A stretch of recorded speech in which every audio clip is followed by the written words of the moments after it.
Chapter 2. The Last Redoubt. Since Murdeath, my beautiful one, died and left me lonely in this world, I have suffered an anguish and an utter and dreadful pain of longing, such as truly no words shall ever tell. For, in truth, I that had all the world through her, sweet love and companionship, and knew all the joy and gladness of life, have known such lonesome misery as doth stun me to think upon. Yet am I to my pen again, for of late a wondrous hope has grown in me,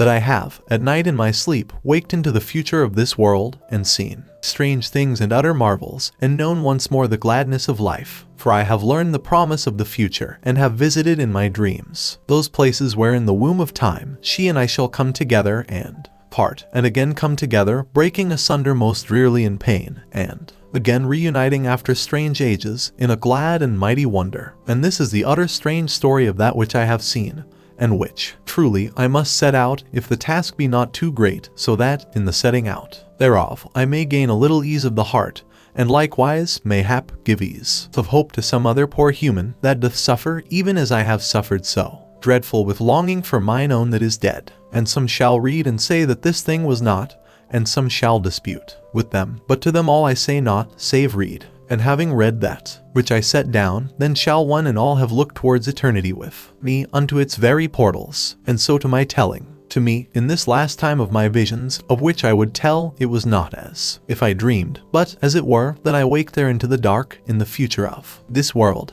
and the sun had died, and for me thus newly waked into that future, to look back upon this, our present age, was to look back into dreams, that my soul knew to be of reality, but which to those newly seeing eyes of mine, appeared but as a far vision, strangely hallowed with peacefulness and light. Always, it seemed to me when I awaked into the future, into the everlasting night that lapped this world, that I saw near to me, and girdling me all about, a blurred grayness, and presently this, the grayness, would clear and fade from about me, even as a dusky cloud, and I would look out upon a world of darkness, lit here and there with strange sights. And with my waking into that future, I wake not to ignorance, but to a full knowledge of those things which lit the night land, even as a man wakes from sleep each morning, and knows immediately he wakes the names and knowledge of the time which has bred him, and in which he lives. And the same while, a knowledge I had, as it were subconscious, of this present, this early life, which now I live so utterly alone. In my earliest knowledge of that place, I was a youth, 17 years grown, and my memory tells me that when first I waked, or came, as it might be said, to myself, in that future, I stood in one of the embrasures of the last redoubt, that great pyramid of grey metal which held the last millions of this world from the powers of the slayers. And so full am I of the knowledge of that place, that scarce can I believe that none here know, and because I have such difficulty, it may be that I speak over familiarly of those things of which I know, and heed not to explain much, that it is needful that I should explain to those who must read here, in this hour, present day. For there, as I stood and looked out, I was less the man of years of this age than the youth of that, with the natural knowledge of that life, which I had gathered by living all my 17 years of life there, though, until that my first vision, I knew not of that other and future existence, yet woke to it so naturally as may a man wake here in his bed to the shining of the morning sun, and know it by name, and the meaning of aught else. And yet, as I stood there in the vast embrasure, I had also a knowledge, or memory, of this present life of ours, deep down within me, but touched with a halo of dreams, and yet with a conscious longing for one, known even there in a half memory as Murdeath. As I have said, in my earliest memory, I mind that I stood in an embrasure, high up in the side of the pyramid, and looked outwards through a queer spyglass to the northwest. I, full of youth and with an adventurous and yet half fearful heart, and in my brain was, as I have told, the knowledge that had come to me in all the years of my life in the redoubt, and yet until that moment, this man of this present time had no knowledge of that future existence, and now I stood, and had suddenly the knowledge of a life already spent in that strange land, and deeper within me the misty knowings of this our present age, and, maybe, also of some others. To the northwest I looked through the queer spyglass, and saw a landscape that I had looked upon and pored upon through all the years of that life, so that I knew how to name this thing and that thing, and give the very distances of each and every one from the center point of the pyramid, which was that which had neither length nor breadth, and was made of polished metal, in the room of mathematics, where I went daily to my studies. To the northwest I looked, and in the wide field of my glass, saw plain the bright glare of the fire from the red pit shine upwards against the underside of the vast chin of the northwest watcher, the watching thing, of the northwest, that which hath watched from the beginning, and until the opening of the gateway of eternity came into my thoughts as I looked through the glass, the words of Aesop, the ancient poet, and suddenly they seemed at fault. For I looked deep down into my being, and saw, as dreams are seen, the sunlight and splendor of this our present age. And I was amazed. And here I must make it clear to all that, even as I waked from this age, suddenly into that life, so must I, that youth there in the embrasure, have awakened then to the knowledge of this far back life of ours, seeming to him a vision of the very beginnings of eternity in the dawn of the world. Oh, I do but dread I make it not sufficient clear that I and he were both the same soul. He of that far date seeing vaguely the life that was, and I of this time beholding the life that I yet shall. Life, how utterly strange, and yet I do not know that I speak holy truth to say that I, in that future time, had no knowledge of this life and age before that awakening, for I woke to find that I was one who stood apart from the other youths, in that I had a dim knowledge, visionary as it were, of the past, which confounded, whilst yet it angered, those who were the men of learning of that age, though of this matter more anon. But this I do know, that from that time onwards my knowledge and assuredness of the past was tenfold, for this my memory of that life told me, and so to further my telling. Yet before I pass onwards, one other thing is there of which I shall speak in the moment in which I waked out of that youthfulness into the assured awareness of this our age. In that moment the hunger of this my love flew to me across the ages, so that what had been but a memory dream grew to the pain of reality, and I knew suddenly that I lacked, and from that time onwards I went listening, as even now my life is spent, and so it was that I hungered strangely for my beautiful one with all the strength of that new life, knowing that she had been mine and might live again, even as I, and so, as I have said, I hungered, and found that I listened. And now, to go back from my digression, it was, as I have said, I had amazement at perceiving, in memory, the unknowable sunshine and splendor of this age breaking so clear through my hitherto most vague and hazy visions, so that the ignorance of Aesop was shouted to me by the things which now I knew. And from that time onward, for a little space, I was stunned with all that I knew and guessed and felt, and all of a long while the hunger grew for that one I had lost in the early days, she who had sung to me in those fairy days of light that had been in verity, and the especial thoughts of that age looked back with a keen, regretful wonder into the gulf of forgetfulness. But presently I turned from the haze and pain of my dream memories once more to the inconceivable mystery of the night land, which I viewed through the great embrasure, for on none did it ever come with weariness to look out upon all the hideous mysteries, so that old and young watched, from early years to death, the black monstrosity of the night land, which this our last refuge of humanity held at bay. To the right of the red pit there lay a long, sinuous glare, which I knew as the veil of red fire, and beyond that for many dreary miles the blackness of the night land, across which came the coldness of the light from the plain of blue fire. And then, on the very borders of the unknown lands, there lay a range of low volcanoes, which lit up, far away in the outer darkness, the black hills, where shone the seven lights, which neither twinkled nor moved nor faltered through eternity, and of which even the great spyglass could make no understanding, nor had any adventurer from the pyramid ever come back to tell us aught of them. And here let me say that down in the great library of the redoubt were the histories of all those, with their discoveries, who had ventured out into the monstrousness of the night land, risking not the life only, but the spirit of life. And surely it is all so strange and wonderful to set out, that I could almost despair with the contemplation of that which I must achieve, for there is so much to tell, and so few words given to man by which he may make clear that which lies beyond the sight and the present and general knowings of peoples. How shall you ever know, as I know in verity, of the greatness and reality and terror of the thing that I would tell plain to all, for we, with our puny span of recorded life, must have great histories to tell, but the few bare details we know concerning years that are but a few thousands in all, and I must set out to you in the short pages of this my life there a sufficiency of the life that had been, and the life that was, both within and without that mighty pyramid, to make clear to those who may read the truth of that which I would tell. And the histories of that great redoubt dealt not with odd thousands of years, but with very millions, away back into what they of that age conceived to be the early days of the earth, when the sun, maybe, still gloomed dully in the night sky of the world. But of all that went before, nothing, save as myths and matters to be taken most cautiously, and believed not by men of sanity and proved wisdom. And how shall I make all this clear to you who may read the thing cannot be, and yet I must tell my history, for to be silent before so much wonder would be to suffer of too full a heart, and I must even ease my spirit. By this my struggle to tell to all how it was with me, and how it will be, by even to the memories which were the possession of that far future youth, who was indeed I, of his childhood's days, when his nurse of that age swung him,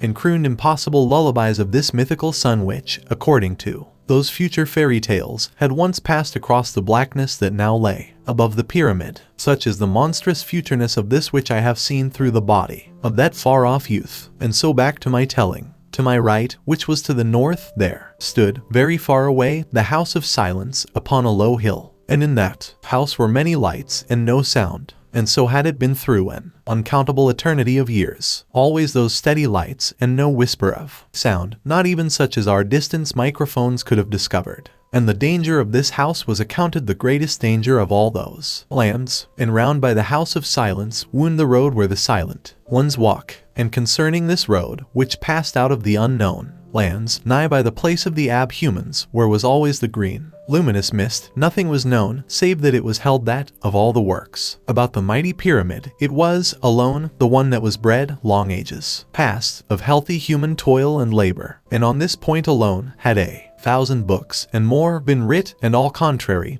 and so to no end, as is ever the way in such matters. And as it was with the road where the silent ones walk, so it was with all those other monstrous things. Whole libraries had there been made upon this and upon that, and many 1,000 million mouldered into the forgotten dust of the earlier world. I mind me now that presently I stepped upon the central traveling roadway which spanned the 1,000th plateau of the great redoubt, and this lay 6 miles and 30 fathoms above the plain of the Nightland, and was somewhat of a great mile or more across. And so, in a few minutes, I was at the southeastern wall, and looking out through the great embrasure towards the 3 silver fire holes that shone before the thing that nods away down far in the southeast. Southward of this, but nearer, there rose the vast bulk of the southeast watcher, the watching thing of the southeast, and to the right and to the left of the squat monster burned the torches, maybe half a mile upon each side, yet sufficient light they threw to show the lumbered forward head of the never-sleeping brute. To the east, as I stood there in the quietness of the sleeping time on the 1,000th plateau, I heard a far, dreadful sound down in the lightless east, and, presently, again, a strange, dreadful laughter, deep as a low thunder among the mountains. And because this sound came odd whiles from the unknown lands beyond the valley of the hounds, we had named that far and never seen place the country whence comes the great laughter. And though I had heard the sound many and oft a time, yet did I never hear it without a most strange thrilling of my heart, and a sense of my littleness, and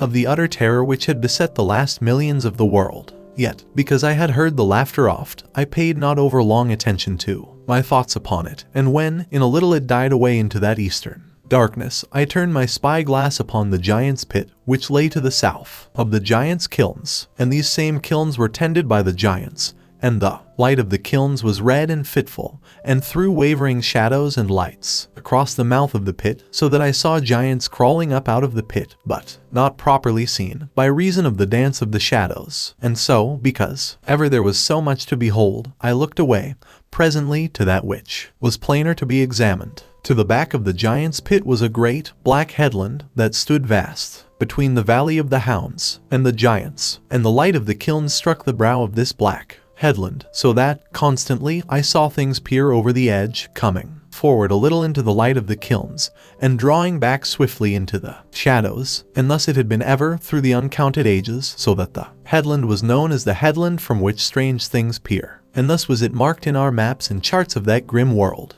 And so I could go on ever, but that I fear to weary, and yet, whether I do weary or not, I must tell of this country that I see, even now as I set my thoughts down, so plainly that my memory wanders in a hushed and secret fashion along its darkness, and amid its strange and dread habitants, so that it is but by an effort I realize me that my body is not there in this very moment that I write. And so to further tellings, before me ran the road where the silent ones walk, and I searched it, as many a time in my earlier youth had I, with the spyglass, for my heart was always stirred mightily by the sight of those silent ones. And, presently, alone in all the miles of that night-gray road, I saw one in the field of my glass, a quiet, cloaked figure moving along, shrouded, and looking neither to right nor left. and thus was it with these beings ever. It was told about in the redoubt that they would harm no human, if but the human did keep a fair distance from them, but that it were wise never to come close upon one. And this I can well believe. And so, searching the road with my gaze, I passed beyond this silent one,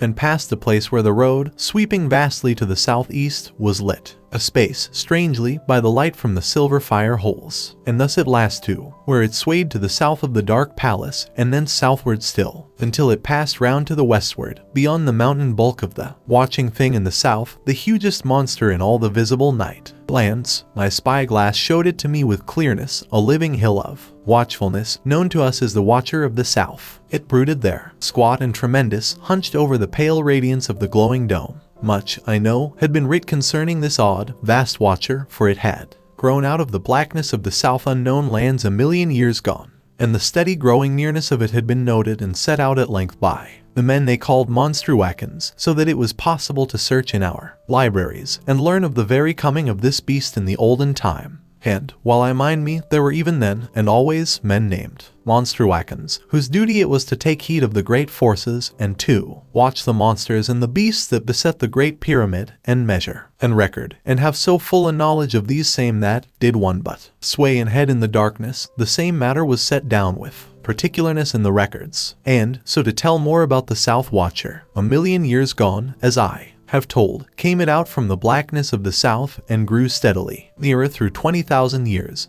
but so slow that in no 1 year could a man perceive that it had moved. Yet it had movement, and had come thus far upon its road to the redoubt, when the glowing dome rose out of the ground before it, growing slowly. And this had stayed the way of the monster, so that through an eternity it had looked towards the pyramid across the pale glare of the dome, and seeming to have no power to advance nearer. And because of this, much had been writ to prove that there were other forces than evil at work in the night lands about the last redoubt. And this I have always thought to be wisely said, and, indeed, there to be no doubt to the matter, for there were many things in the time of which I have knowledge, which seem to make clear that, even as the forces of darkness were loose upon the end of man, so were there other forces out to do battle with the terror, though in ways most strange and unthought of by the human mind. And of this I shall have more to tell anon. And here, before I go further with my telling, let me set out some of that knowledge which yet remains so clear within my mind and heart. Of the coming of these monstrosities and evil forces, no man could say much with verity, for the evil of it began before the histories of the great redoubt were shaped, aye, even before the sun had lost all power to light, though it must not be a thing of certainty that even at this far time the invisible, black heavens held no warmth for this world. But of this I have no room to tell, and must pass on to that of which I have a more certain knowledge. The evil must surely have begun in the days of the darkening, which I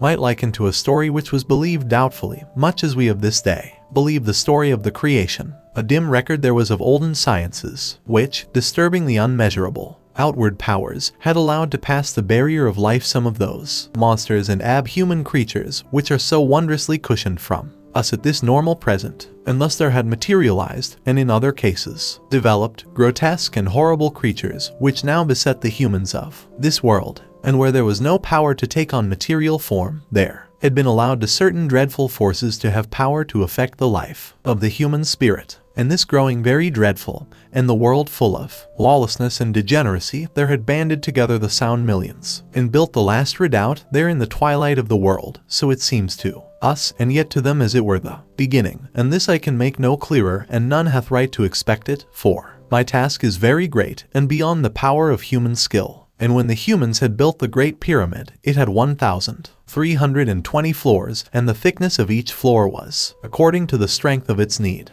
And the whole height of this pyramid exceeded 7 miles by near a mile, and above it was a tower from which the watchmen looked. But where the redoubt was built, I know not, save that I believe in a mighty valley, of which I may tell more in due time. And when the pyramid was built, the last millions, who were the builders thereof, went within, and made themselves a great house and city of this last redoubt. And thus began the second history of this world. And how shall I set it all down in these little pages? For my task, even as I see it, is too great for the power of a single life and a single pen. Yet to it, and later, through hundreds and thousands of years, there grew up in the outer lands, beyond those which lay under the guard of the redoubt, mighty and lost races of terrible creatures, half men and half beast, and evil and dreadful. And these made war upon the redoubt, but were beaten off from that grim metal mountain with a vast slaughter. Yet must there have been many such attacks, until the electric circle was put about the pyramid and lit from the earth current, and the lowest half-mile of the pyramid was sealed. And so at last there was a peace,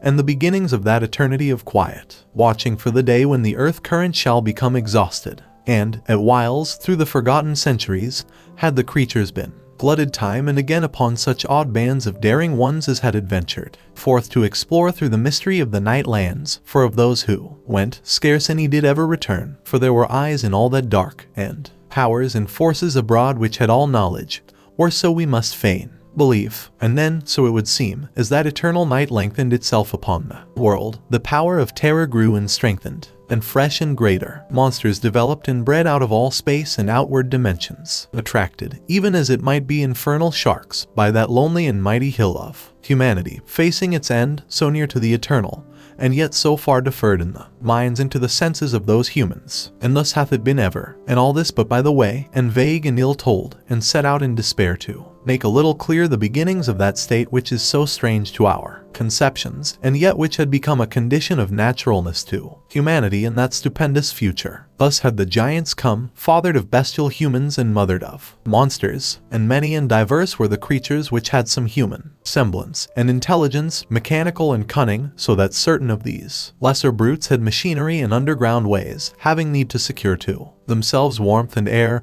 even as healthy humans, only that they were incredibly inured to hardship, as they might be wolves set in comparison with tender children. And surely do I make this thing clear. And now to continue my telling concerning the night land. The Watcher of the South was, as I have said, to make known, a monster differing from those other watching things of which I have spoken, and of which there were in all four, one to the northwest and one to the southeast, and of these I have told, and the other twain lay brooding, one to the southwest and the other to the northeast, and thus the four watchers kept ward through the darkness upon the pyramid, and moved not, neither gave they out any sound. Yet did we know them to be mountains of living watchfulness and hideous and steadfast intelligence. And so, in a while, having listened to the sorrowful sound which came ever to us over the grey dunes from the country of Wailing, which lay to the south, midway between the redoubt and the Watcher of the South, I passed upon one of the moving roadways over to the southwestern side of the pyramid, and looked from a narrow embrasure thence far down into the deep valley, which was 4 miles deep, and in which was the pit of the red smoke. And the mouth of this pit was 1 full mile across, and the smoke of the pit filled the valley at times, so that it seemed but as a glowing red circle amid dull thunderous clouds of redness. Yet the red smoke rose never much above the valley, so that there was clear sight across to the country beyond. And there, along the further edge of that great depth, were the towers, each maybe a mile high, grey and quiet, but with a shimmer upon them. Beyond these, south and west of them, was the enormous bulk of the southwest watcher, and from the ground rose what we named the eye-beam, a single ray of grey light, which came up out of the ground and lit the right eye of the monster. And because of this light, that eye had been mightily examined through unknown thousands of years, and some held that the eye looked through the light steadfastly at the pyramid, but others set out that the light blinded it, and was the work of those other powers which were abroad to do combat with the evil forces. But however this may be, as I stood there in the embrasure and looked at the thing through the spy-glass, it seemed to my soul that the brute looked straightly at me, unwinking and steadfast, and fully of a knowledge that I spied upon it. And this is how I felt. To the north of this, in the direction of the west, I saw the place where the Silent Ones kill,